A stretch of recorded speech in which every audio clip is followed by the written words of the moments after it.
Salam uşaqlar, testlərə davam edək. Videolarım davamlı olması üçün sadəcə bəyənməyiniz və abunə olmağınız kifayətdir. 68-ci testim. Birinci sualımız belədir. Укажи слово, которое нельзя переносить. Yəni, sətirdən sətrə hansı sözü biz keçirdə bilmərik? Əlbəttə ki, osıdır. Yəni, bir hərfi bilirsiniz ki, yəni iki hecadır, düzdürmü? Amma ona baxmayaraq biz bir hərfi bir sətirdə, yəni köçürdə bilmərik ya qoya bilmərik. Ona görə də осы. 2-də прочитай слово, почини число соответствует количеству слогов в слове.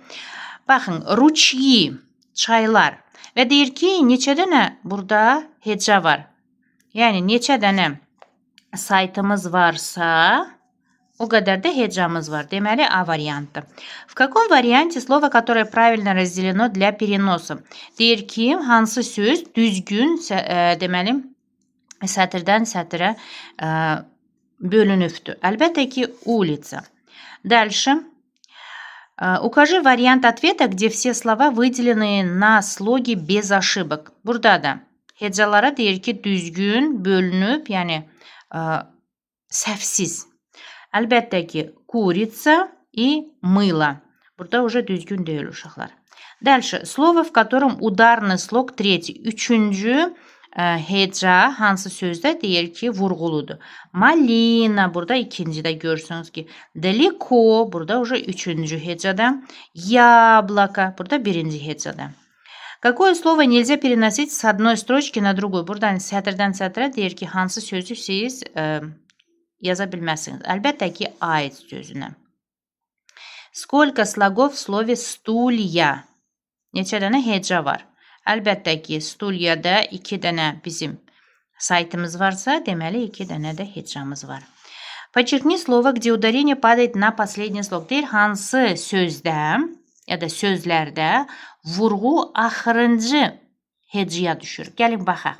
Моряк, ребята, земля, часы, ворона, кактус, воробей. Deməli, axırıncı, последний слог. Так, моряк, земля, часы. Так, кактус yox и воробей. Дальше. Укажи вариант ответа, где в строке во всех словах ударение падает на второй слог. Hansı variantda ikinci hecaya düşən vurğunu göstərməliyik. Котенок, сосна, мостик. Bizdə уже ikinci slog deyirsə, mostik də birinci. Deməli, bu уже düzgün deyil. Ворона, гнездо, речка. Ondan sonra грибок, весна, колосья. Да, burada колосья. Грибок, весна, колосья. Burada. Deməli, ворона bizdə на второй слог olanları seçməliyik.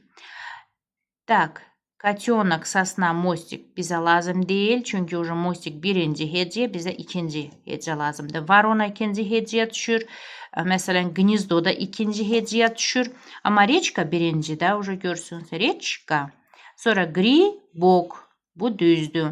Весна. Düzdür, ikinci. Колосья.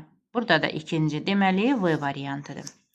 Какое слово верно поделили на слоги? Deyir ki, hecanı düzgün hansı sözü bölüblər hecalara? Вода. Belə uşaqlar, sağ olun, görüşərik.